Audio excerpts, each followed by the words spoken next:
18 साल की उम्र में मैंने शराब पी। 17-18 साल से जो सपने पाले हुए थे वो 1 मिनट में टूट के गिर गए, छिन्न भिन्न हो गए। नतीजा ये हुआ कि 24 साल की उम्र तक तो मैं अपने दिन की शुरुआत शराब पीने से कर रहा था। उसके बाद अगले 4 सालों में मैं 7 बार और रिजेक्ट हुआ आमी में। वो जो 30-35 दिन का समय था उसने मेरी जिंदगी बदल दी।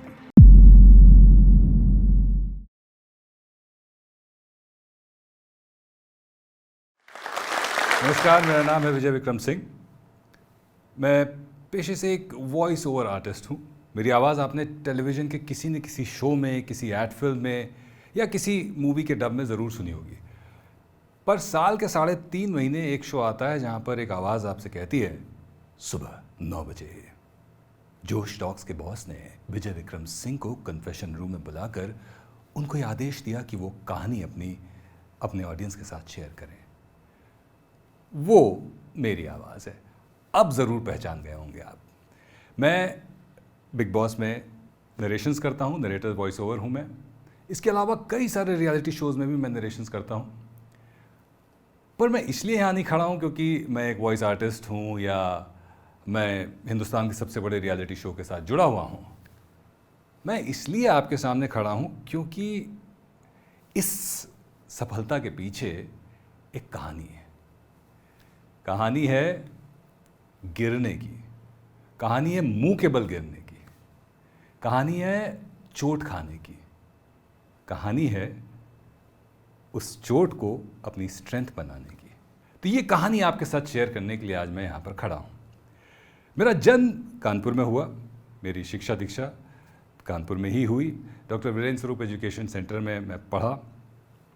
मेरा जन्म एक लोअर मिडिल क्लास फैमिली में हुआ था। जब एक्चुअली जन्म हुआ था तो हम लोग काफ़ी संपन्न हुआ करते थे, लेकिन कुछ परिस्थितियां ऐसी आईं पिताजी के व्यापार में कि पैसे चले गए। लेकिन एक चीज़ जो नहीं गई वो थी मेरे माँ बाप का जज्बा अपने बच्चों को अच्छी शिक्षा देने का। पैसे नहीं थे लेकिन जज्बा था, तो किसी तरह जोड़ तोड़ करके हम लोग अच्छे स्कूल में पढ़े और उस स्कूलिंग का नतीजा है कि आज जो इस करियर में मैं हूँ उसका बहुत बड़ा श्रेय मेरी स्कूलिंग को जाता है। हम लोग का सेट टाइम हुआ करता था कि इतने बजे से इतने बजे तक पढ़ना है और इतने बजे से इतने बजे तक खेलना है और फिर इतने बजे घर आके फिर पढ़ना है और खा के सो जाना है। एक ज़बरदस्त बेहतरीन डिसिप्लिन माहौल हमें मिला हुआ था और अभिव्यक्ति की आज़ादी।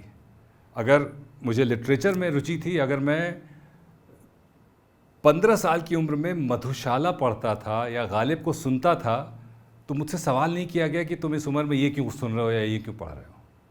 मुझे आज़ादी दी गई कि ठीक है, अगर तुम पढ़ाई कर रहे हो, अपनी पढ़ाई पे तुम्हारा पूरा ध्यान है तो तुम उसके आसपास इर्द गिर्द जो चाहो वो कर सकते हो। स्कूलिंग ख़त्म हो गई, ग्रेजुएशन किया कॉमर्स में। लेकिन शुरू से ही, स्कूलिंग के टाइम से ही मेरी इच्छा हमेशा से थी कि मैं आर्मी ऑफिसर बनूं।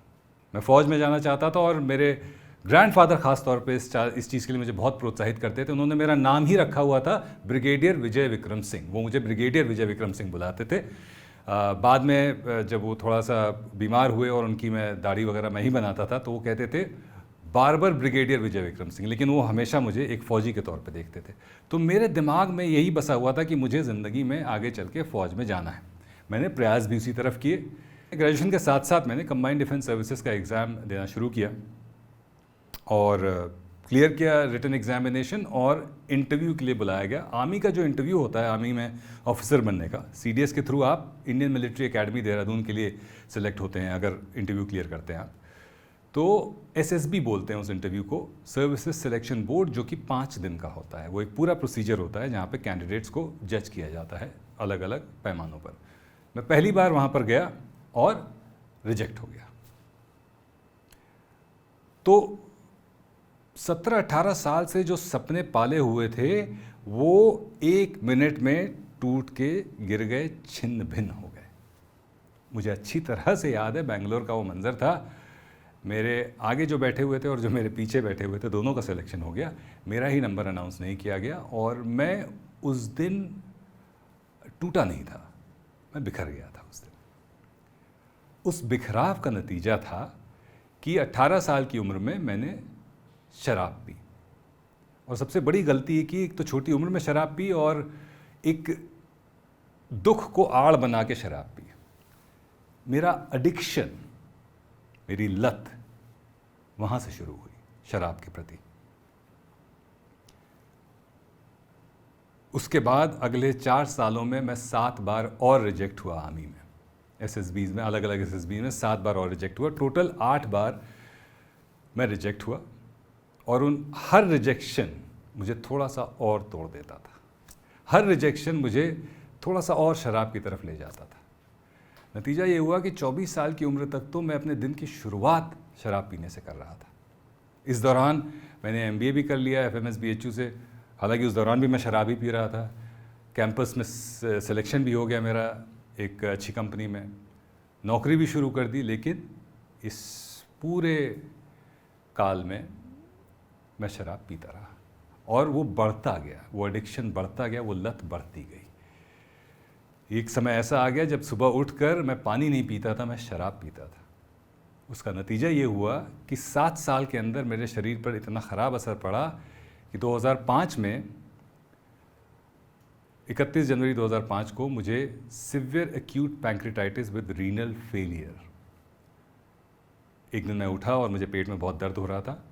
इतना दर्द था, वो इतना असहनीय दर्द था कि मैं चल फिर नहीं पा रहा था, उठ नहीं पा रहा था। मुझे अस्पताल ले जाया गया, सतना एक मध्य प्रदेश में जगह है, वहाँ पर था मैं, वहाँ अस्पताल ले जाया गया और वहाँ पर डॉक्टर ने डिटेक्ट किया कि इन्हें सिवियर एक्यूट पैंक्रेटाइटिस हो गया है।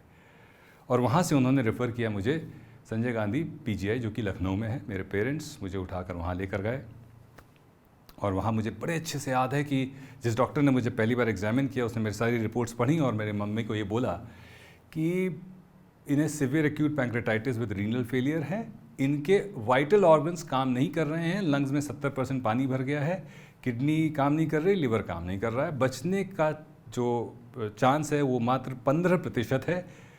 आप कहें तो हम इलाज करें, वरना तो ये पैसे की बर्बादी है। और मुझे आज भी अच्छी तरह से याद है कि मेरी माँ ने क्या जवाब दिया था। उन्होंने कहा था आप अपना काम करिए और हम अपना काम करेंगे। हमारी माली स्थिति मैं बता दूं उस समय भी बहुत ख़राब थी, अच्छी या बेहतर नहीं थी, बहुत ख़राब थी। पर उन्होंने बिना सोचे ये कह दिया कि आप अपना काम करिए और मैं अपना काम करूँगी, हम अपना काम करेंगे। वो जो 30-35 दिन का समय था जो पीजीआई में मैंने बिताया, उसने मेरी ज़िंदगी बदल दी, क्योंकि उस दौरान बचने के चांसेस बहुत कम थे। मुझे एक बीच में निमोनिया का दौरा भी पड़ गया, मैं मरते मरते बचा।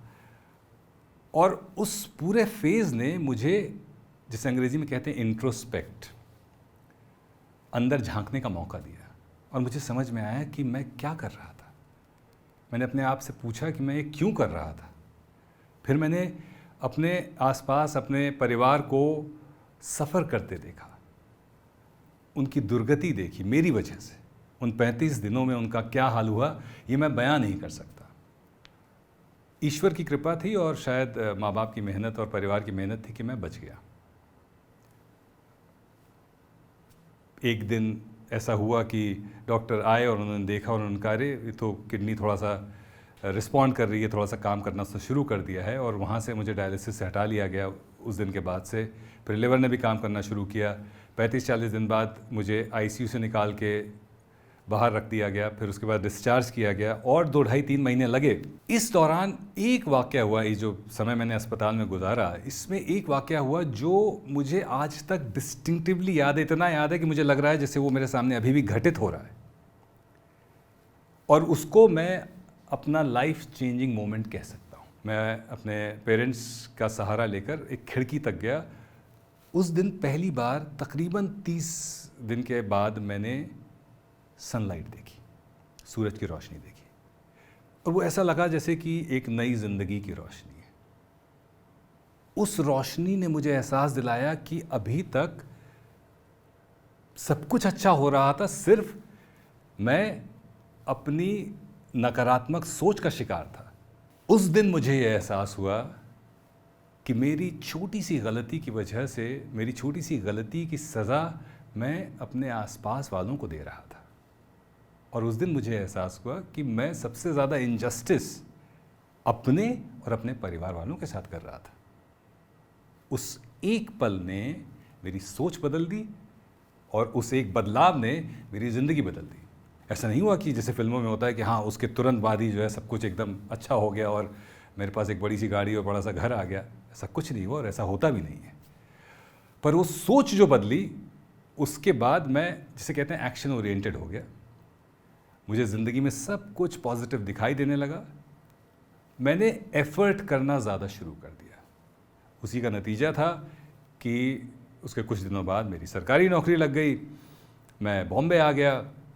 बॉम्बे आकर किसी ने मुझे कहा कि आपकी आवाज़ अच्छी है और आप इस पर काम करिए। हालांकि मेरा पहला रिस्पांस ये था कि हाँ, मैं गाना नहीं गा सकता, क्योंकि मुझे बिल्कुल भी पता नहीं था कि आवाज़ के साथ ये भी किया जा सकता है।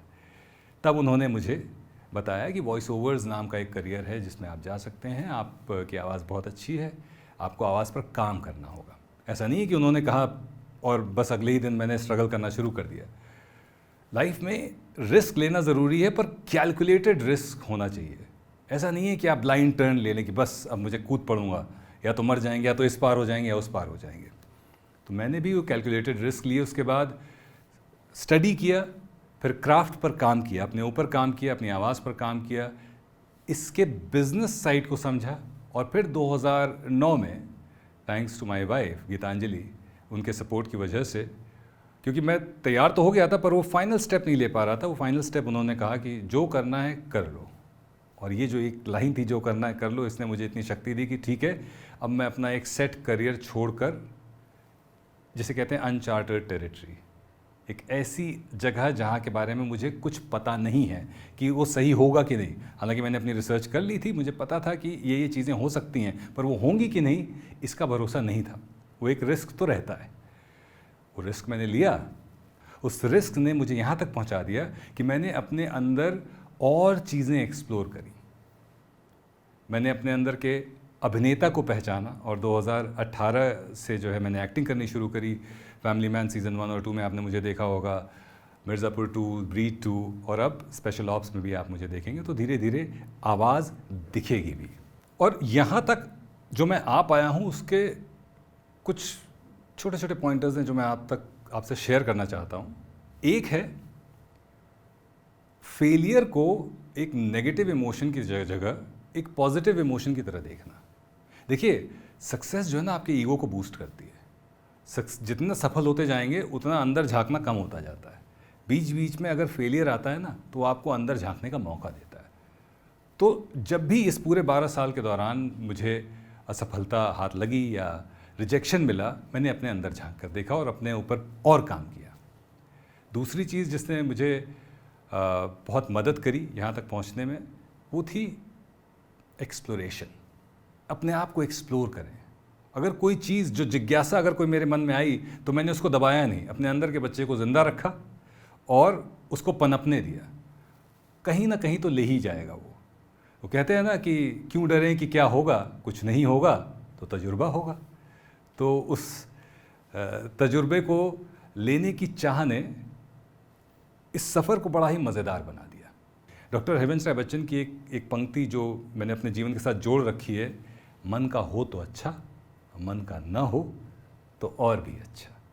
क्योंकि उनका कहना है कि जब मन का नहीं होता है ना, तो ईश्वर के मन का होता है और वो अच्छा ही होता है। तो ये एक पंक्ति अपने साथ बांध कर रखिए, इसको अपने जीवन का सूत्र बना लीजिए। यकीन मानिए,